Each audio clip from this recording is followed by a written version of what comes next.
On a field day for the heat down there, 1,000 people in the street singing songs and they carrying signs, mostly saying hooray for our side. These battle lines being drawn, nobody's right if everybody wrong. When people speak with their mind, getting so much resistance from behind. We got to stop, children, what's that sound? Everybody look, it's going down. What's up, revolutionaries? DC with you here. Welcome to the Robust Opposition on Our Revolution TV, where we're going to try to bring you the voices of resistance and activism, organizing to fight the corporate agenda in Washington, in state capitals, and in the streets. I'm Dave Coennen, and I'm here with my two co-hosts, which I'm going to bring up here with you guys. Here we are, Dave Coennen here with Lauren Steiner, activist and lead organizer for Our Revolution LA, as well as Lily Starling, and she's a progressive activist, small business owner, and a farmer and small farm advocate from Northern California. Good morning, ladies. Good morning, Dave. Hi, Lily. Hi, Lauren. Hi, Dave. Hello. And this is great. This is our second official show of the Robust Opposition. And of course, this is a grassroots internet citizen journalist sort of plan here. I don't know what you want to call it, Laura, but we're going to do this every week because there's a lot going on in Trump's America. And we're going to get right into some things. We've got some news to get into. So first, Lauren, why don't you tell us what's up today and what's happening on the show? Great. Well, we have an action-packed show for you today. Do some ranting about things that we've observed in the last week for our first segment. And then we're going to go to Kevin Zeese, who's a friend of mine and a fellow activist from popularresistance.org. He's going to be our activist profile this week. In our second hour, we're going to go to Craig Aaron, who is the executive director of Free Press, a great organization. It was probably the lead organization to get us net neutrality, which is now in jeopardy. He's going to be joined by Katherine Paul from the Organic Consumers Association, who works on, obviously, organic farming, Monsanto, GMO labeling issues, pesticides. And our final segment is going to be with Bob Petrakis, integrity author and attorney, who is helping Jill Stein with the recount today, and we're very excited about it. And we've got some nice clips and a couple of music videos for you. And I want to thank Adam Brewer and Danny Korber for editing the videos to our opening this morning. We're going to be having a contest, by the way, to create an original opening song. So we'd like any of you to submit. Perhaps you don't have to actually make a whole song at first in case we don't use it, but maybe just the music. We'll edit the videos to it. And that's what we got, Dave. That's great, Lauren. Awesome. Looking forward to the show. Spoke to Bob already this morning, and he's going to be joining us later. It's a great lineup today. Lots of action-packed stuff happening. There's a lot of stuff lined up for this show over the next few weeks too. We're already building shows in coming weeks. So make sure you subscribe to the channel here at ourrevolution.tv. Like the Facebook page. If you're watching on Facebook, we're on both places today, streaming live on Facebook and YouTube at ourrevolution.tv. Get notifications. It'll tell you when we're going live, but we plan to have this show every Sunday at 10 a.m. So subscribe, like, and Chella's in the chat room. So if you've got some questions you want to ask, throw those in there. She's going to be moderating in the chat. So thanks for joining us. I'm going to get into a little news here that we're looking at this morning. Some headline news in politics. The Louisiana race is over, and the Republican has won the final U.S. Senate seat there in the runoff in Louisiana. And that pretty much brings this election cycle to a close. We know that Donald Trump was out there really campaigning hard for him. And he won a considerable margin there in Louisiana. So that final Senate seat now going to the Republicans. And in other news, of course, we've got the Trump transition has completed the trifecta, the oil trifecta this week, with Rex Tillerson being tapped for Secretary of State, the United States of Exxon, and we've got quite the environmental group in this cabinet. And if you take a look at The Intercept this morning or this week, we have an article by Sharon Lerner, I think is her name. And let me see if I can find the quote here. But she says that not only will these picks for this climate or for this cabinet, which of course the Interior and the EPA are climate deniers as well.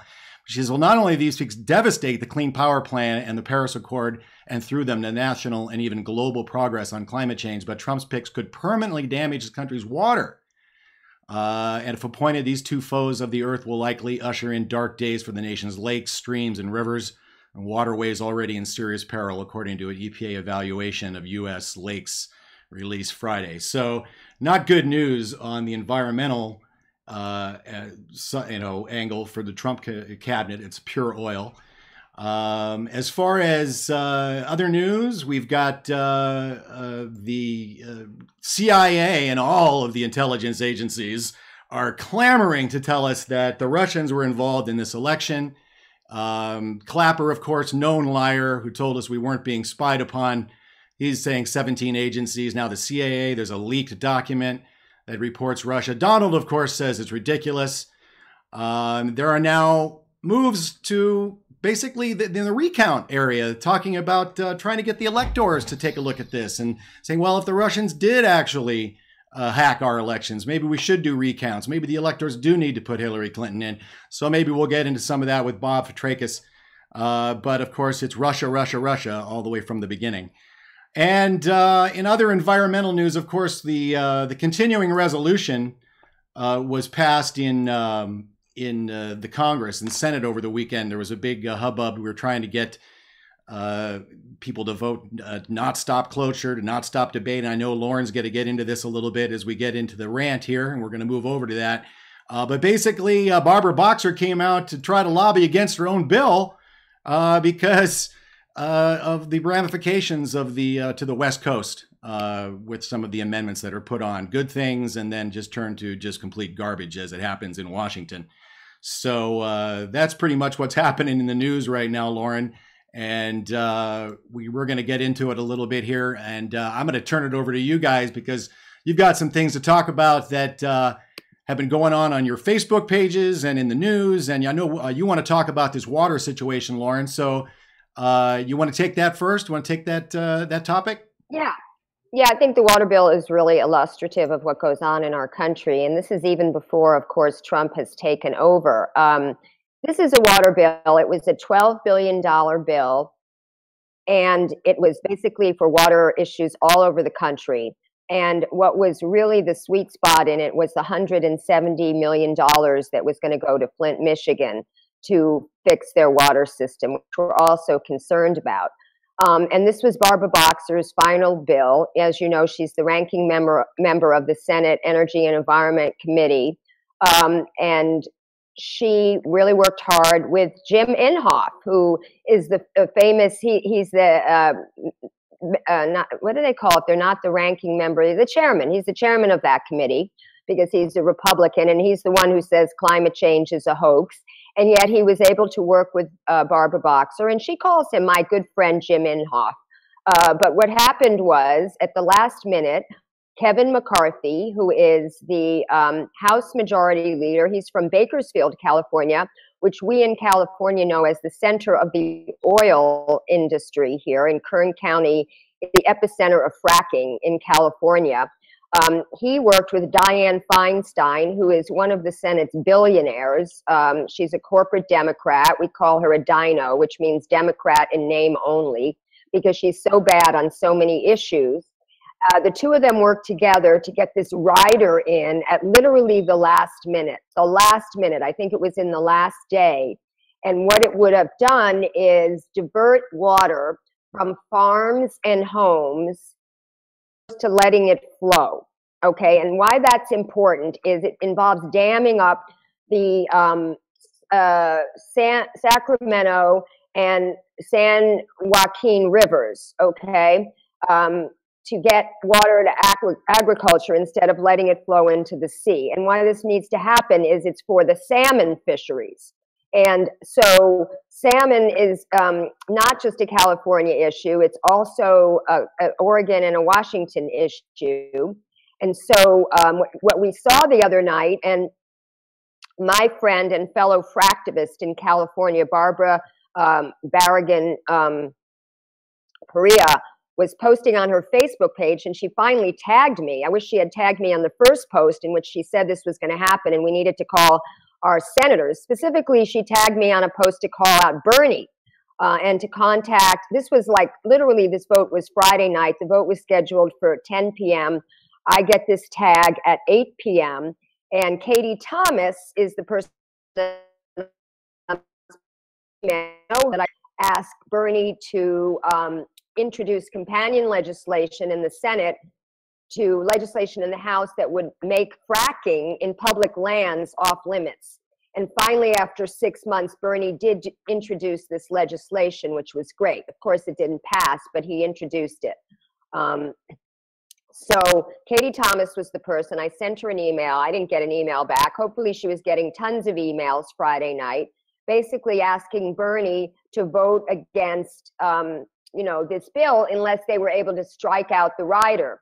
So I'm watching it, and I'm watching Barbara Boxer and Jeff Merkley and Ron Wyden, the last two being the two senators from Oregon, speaking against this bill. And Barbara Boxer, she said, "It breaks my heart. Here I am standing up, making a big fuss over my own bill, saying vote no. It's really painful for me to have to filibuster my own bill." And so I'm watching it. And of course, the first vote is a vote for cloture. And cloture is we're going to stop the debate on the floor and we're going to take a vote. Now, the debate on the floor is a kind of a filibuster. So if they keep debating, if they don't get cloture, then technically these senators can keep talking about it all night, stop the vote.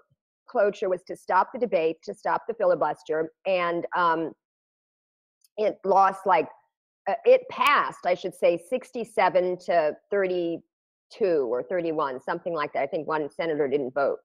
But in any case, it was such a shame to see a lot of the corporate Democrats, we knew, like people like Mark Warner and Heidi Heitkamp and John Tester and Michael Bennett, they're corporate Democrats. But then to see people like Al Franken and Barbara Mikulski and Claire McCaskill, I think she voted for cloture, Cory Booker, of course. So it's really very upsetting because the Democrats like to make this a partisan issue, but quite frankly, they are just as bad as the Republicans. And to go to his Facebook page and see her comment that the last few years of her life have just gone down the drain, trying to protect the Delta. So it's very upsetting, and that's my rant. Before we go into yours, Lily, do you have anything you want to comment on that? This is my co-host, Lily Starling. Hi, Lauren. Not only is it sad that Boxer had to filibuster her own bill, but that she had to basically oppose, pardon me, her co-senator from our own state. And it is disgusting. But this is how it's done. This is how we know politics gets moved forward, is introducing these.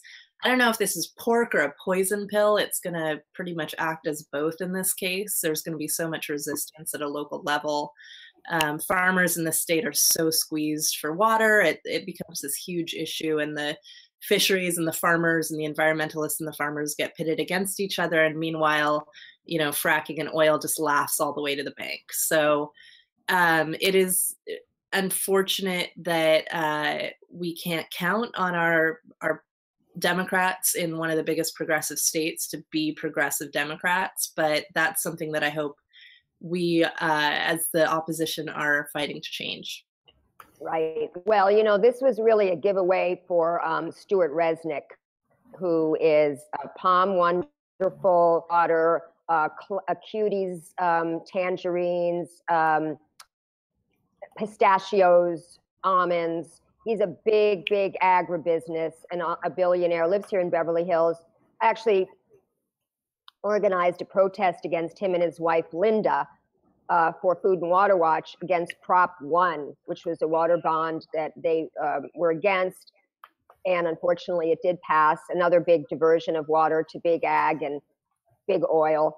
And it's interesting with these billionaires because the Resnicks are very liberal. They actually donate a lot of money to the museum. They have a wing over at LACMA, the Los Angeles County Museum of Art. They have a whole institute over at UCLA, Institute on Food Sustainability, I think it's called, you know, Orwellianly named.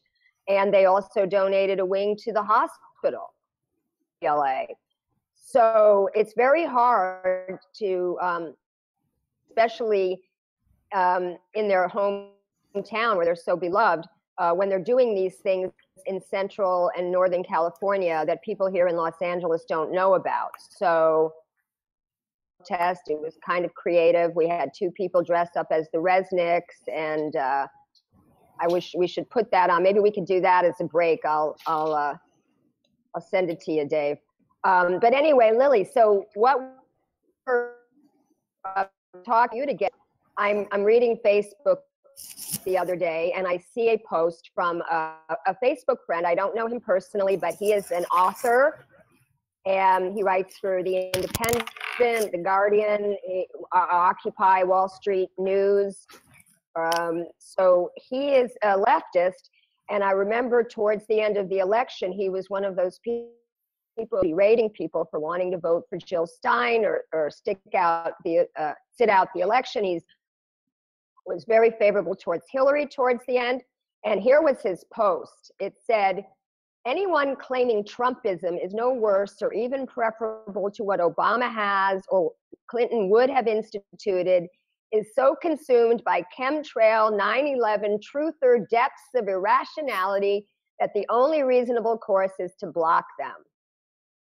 It's very funny, but I wanted to read all the other comments on this post, and imagine my surprise, fellow who I won't name, but he says, yes, people are actually arguing a Clinton transition would have hired worse people than Trump's, which we can see directed by Pence, Rebecca Mercer, Bannon, the Heritage Foundation, will be even more far right than Reagan's. And then imagine my surprise when the link he posts is your Facebook post, Lily. So why don't you read that post and tell us what you were thinking when you posted that? All right. Well, you know, as I said last week, I have this allergy to hypocrisy, and the point in this post was I'm not trying to move backwards. I'm not trying to get us all stirred up in non-productive ways, but this is what I had to say. I said, Ken Salazar, a fracking lobbyist, former Colorado senator, and Secretary of the Interior, was Hillary's appointment to lead her transition team. This was a fact, by the way.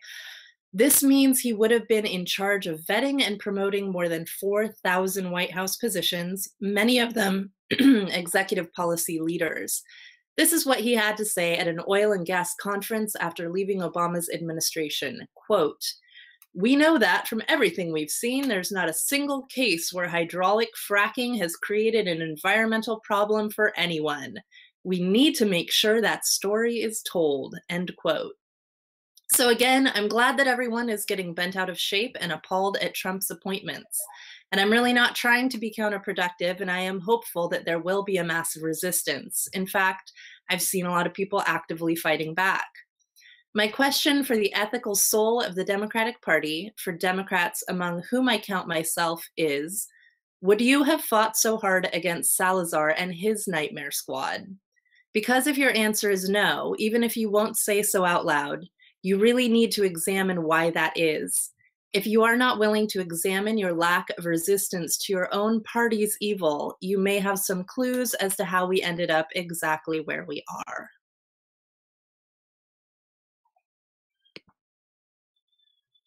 Right. So what did you think of his comment? Well, it's, then of course people jumped in and or talking about, oh, this is stupid. She's, they basically just started ripping me to shreds in the comments. And Lauren, you and I were talking about, again, this is where we always fall apart on the left, is because we get so wrapped up in our intellectual infighting and tearing each other apart for these relative questions, like which of these two horrible choices is worse than the other, that I actually tend to tune out of these posts after it gets to that point. But I have some interesting thoughts on what's behind all of that. Well, I think what you mentioned is it caught up in the intellectualism, in addition to the fact that this is a circular firing squad. And why is he still making, when we have bigger enemies to fight rather than each other? I've got to read this one comment, because to me this epitomizes everything. So one guy says, probably been said already up thread, but there's another option as well. So dedicated to their accelerationist fantasy of destroying capitalism or empire or both, that they know damn well that Trump is worse and like him precisely because he is worse, to help usher Rome's downfall as they see it. Of course, they can't admit this to American friends whom they are trying to convert, so they must hide behind other arguments, but the sheepdogging is clear.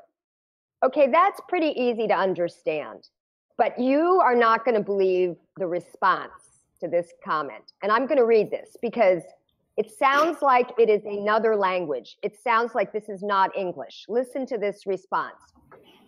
Kind of a digression, but I've seen you continually call the political strategy you describe here accelerationist. And I think you're using the wrong label.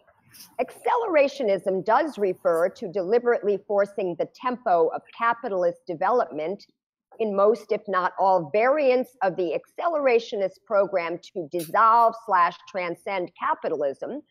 But it is the most advanced, if dystopic, techno-social forms that are not accelerated, not decadent, in parentheses, reactionary, political forms.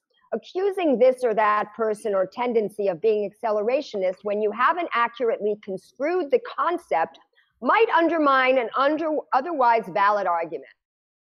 And my response to that is, huh? What the fuck is this guy talking about? Accelerationist, dystopic, construe, reductionist. I mean, if you read the articles, interviews with Trump voters, the reason why he won is because people could understand him in the country. We've got an education system where, it's been continually eroded the last 30 years. But we've got a media where we already know the average education level of someone who watches TV is 5th grade. And we've got a guy by the name of Trump who's speaking to people in plain language, using words they can understand, repeating these words. And I literally read comments from people who said they had never voted before, or they hadn't voted in decades because they couldn't understand anybody. So, I mean, this is what these guys are doing. They're sitting here typing these like classes from Marxism 101 or political theory 201, whatever, to each other.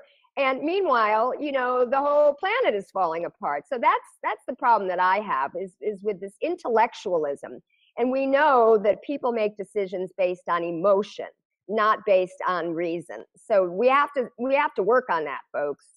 Yeah, and we have to make sure that we start moving away. If the left ever wants to get any traction with populism, we have to stop condescending to people. And there's nothing, the first tool of condescension is language, how you speak to people. I believe what's going on and what's been going on for a while, and it makes sense, but the left sees itself as the fortress of intellectualism. And to identify as a leftist or a liberal, anyone on the right side of the culture wars, anyone who reads a newspaper every day or listens to NPR or considers themselves in the know, they identify at a deep level as some kind of intellectual. And I was thinking about it last night. There's this concept known as narcissistic supply. So this was originated by a psychoanalyst in 1938. And we talked a lot about narcissism this cycle, mainly in terms of Trump being this massive narcissist. But the fact is, we all have elements of narcissism in us. It's a pretty natural part of the human condition. And the idea with narcissistic supply is that this is what you get your substance, your identity, your good feeling about yourself, and kind of your sense of power in the world. So if you're an intellectual and your narcissistic supply is this, grand language and always being right and always being smarter than everyone, it's really hard to have other people attack it, whether they're from the right or from the left. And that's how we end up in these circular firing squads, as you said on Facebook, where we basically get into a room with each other and start fighting about who's smart and who's not smart, and using bigger and bigger words and, just trying to pile on top of each other in this quest to feed that, need to be taken the most seriously, to be the most validated. And I'm trying now to consciously not speak in the same way, because I do the same thing. I do the same thing when someone says that my analysis is wrong or my opinion is wrong. One of my instincts is to I'll show you how smart I am, and start using bigger words, but it doesn't work, and it turns people off, and it alienates, and it pushes people away, and it gives them more excuse to resist rather than come together. So I think that's my homework for everyone, is figure out what your narcissistic supply is. If you can accept that you have some kind of, vanity or narcissism within you, how is that getting in the way of your, working with people, especially people that you would have a hard time otherwise working with? How do you get outside of your bubble and find other ways to get validated? Yeah, that is such good advice, especially for me. I really need to take that advice to heart, not only in talking too long, sometimes even in these shows, but in working with people on activism, because that I have the better way, excuse me, the better way or the better idea. And I really have to check that. People are telling me to check my white privilege, but I think there's other stuff that I really need to check more than my white privilege. But I want to kind of do an intro into our next segment. We were supposed to have Pam Keeley, who is a fellow Bernie delegate from Washington State. She is also a disaster nurse who just came back from Standing Rock. She was there during the blizzard. She was helping the medics. We were going to have a whole segment with her, but unfortunately she could not get into the hangout. So you and I ran longer, which seemed like we needed that time basically to talk about this stuff. And our next segment is going to be with Kevin Zeese, who is another friend of mine. I've known him for 5 years, since Occupy. He started Occupy Washington, D.C. When I got involved with Occupy Los Angeles. He's going to be coming up in a few minutes, but we did want to touch a little bit on Standing Rock. So we have a great music video that someone produced that we'd like to run. It's a 3-minute video. But before that, I just wanted to update that apparently the victory last weekend was just symbolic, that Pam and friends on the ground say they are still constructing there. Dave Archambault, and now it was joined by other tribal leaders, have asked people to go home or not come because the conditions are so bad that only the people who are experienced can deal with it. So we know that there's a January case in I think mid-January, and Energy Transfer Partners is saying they want it accelerated, a court case. So I don't really know what's going to happen. I think Standing Rock is going to be an ongoing issue. Yesterday we had a huge march in Los Angeles. We had probably about 5,000 people there in the streets. So before we get to Kevin, I want to just run this video because I was looking for some music videos on Standing Rock, and I thought this was a particularly nice song. So take it away, Dave.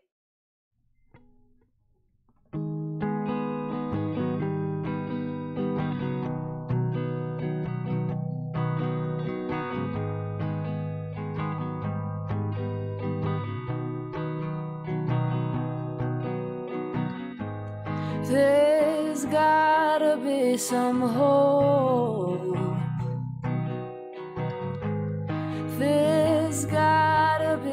some hope. There's gotta be some way for you to send your dogs away and to leave the land alone.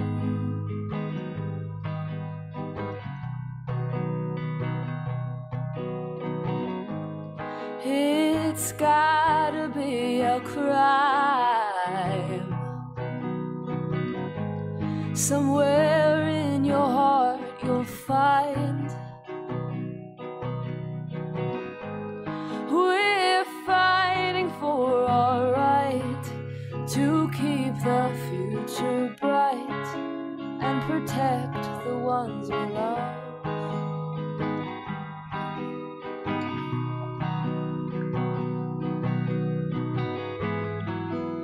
In the river is our sisters and our brothers. We are camping out for each other. We are stronger when we band together, and we're standing up for the water. Don't poison the future away.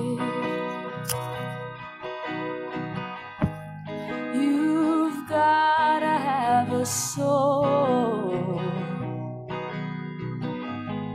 Mother Earth protects us all. If you treat her with disrespect, then what message have you left for your children and their home?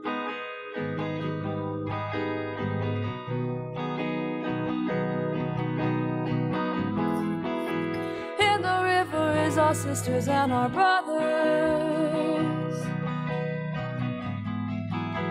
We are camping out for each other.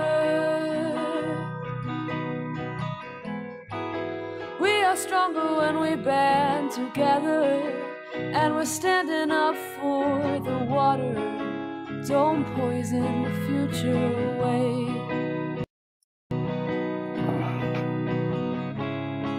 How can you take and not appreciate the soil? Don't let this black snake contaminate our drinking water.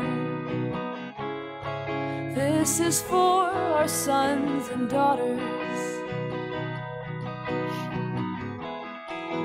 In the river is our sisters and our brothers. We are camping out for each other. We are stronger when we band together, and we're standing up for the water. Don't poison the future away.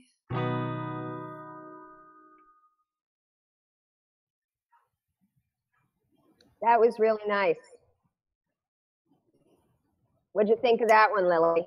That was gorgeous. Yeah, we've got another one coming up at the end of the show, which is a rap song. It's a little bit longer. It's 5 minutes, but I really like that one. I thought it suits the mood of the whole protest. Anyway.